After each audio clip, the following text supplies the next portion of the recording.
Tolong bang, bakmi yang paling enak di Karawang di mana? Kebetulan lagi ada di bakmi di Kursin Karawang. Nah, bakmi Kursin itu apa? Kebetulan yang namanya tuh yang punyanya Kursin, jadi ngambil dari yang punyanya gitu. Hampir sama nggak sama bakmi level yang di Jakarta nih?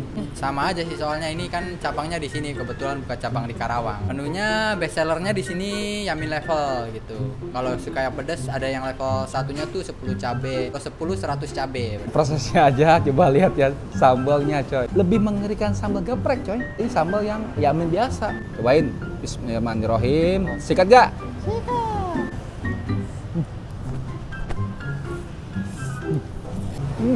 Dari mie Yaminnya, kalau menurut Asi, mie Yamin ini yang paling enak. Ini lebih ke pedasnya. Dan Yamin gepreknya. Kalian suka yang pedas, mending yang milih gepreknya aja. Ini yang paling utama, bakso Malang. Cuman ini kuahnya beda coy. Dari segi kuahnya, ini seger, gurih, manis. Hit kuahnya sama bakso ya bener-bener